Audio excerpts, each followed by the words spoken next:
Iron Man 2, the sequel to one of the biggest superhero films that ever came out. At the end of the last Iron Man movie, we see a superhero do something that I don't think I've ever seen a superhero do in a movie. He reveals his secret identity to the world.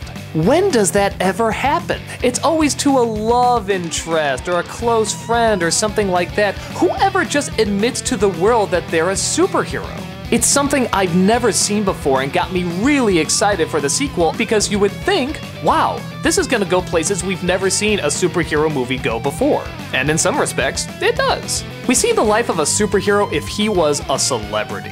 Tony Stark has taken the law into his own hands, is flying around the world and stopping evil wherever he sees it. And the government, in kind of a confusing way, is powerless to stop it. He's more popular than ever, everybody loves him, and of course, he has his vengeful haters. Mickey Rourke is a villain who vows vengeance against Tony Stark because of some wrongdoing that his father did in the past. He attaches these electric ropes to his hands and suddenly he's one hell of a badass mother. But that's not the only thing going wrong. Tony's heart is slowly giving out because of the electronic device that he's using to keep him alive. As put so eloquently, the device that's keeping him alive is also slowly killing him.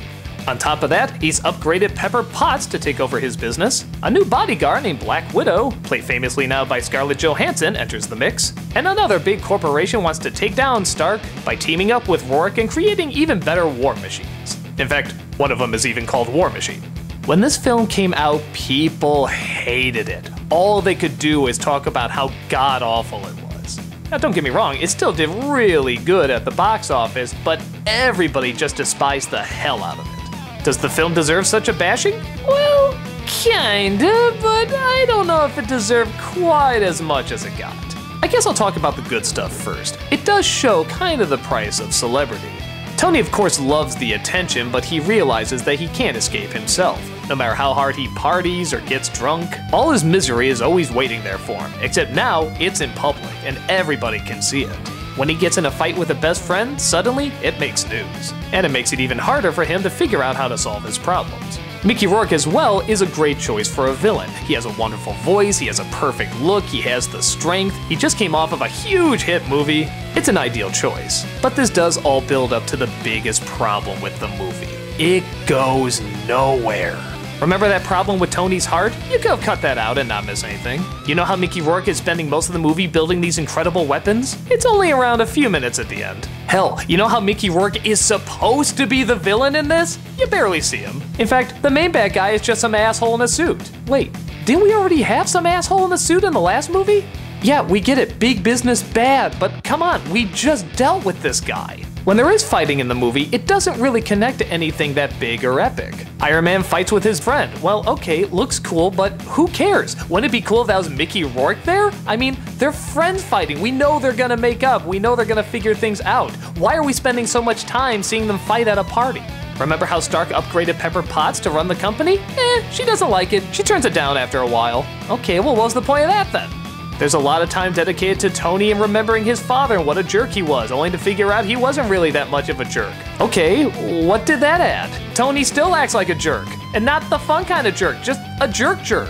He gets drunk and keeps telling everybody that despite what they think, he knows what he's doing, but he doesn't. He clearly doesn't know what he's doing, and it's not fun to watch.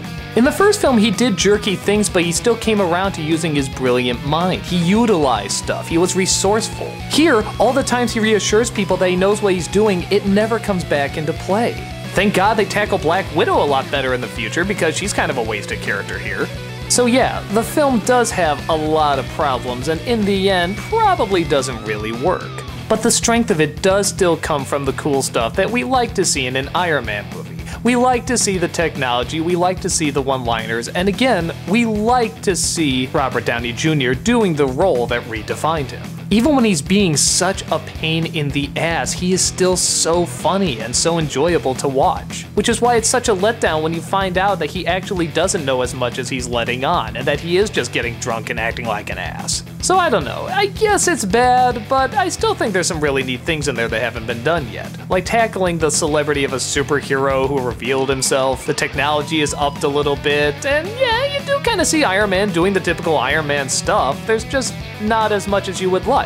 In the end, it just kind of feels like a distraction to introduce a few other elements in between Marvel movies. I guess I feel a little bad for it because everybody praised what a masterpiece the first movie was, and yeah, it's good, it's well done, but it had problems too.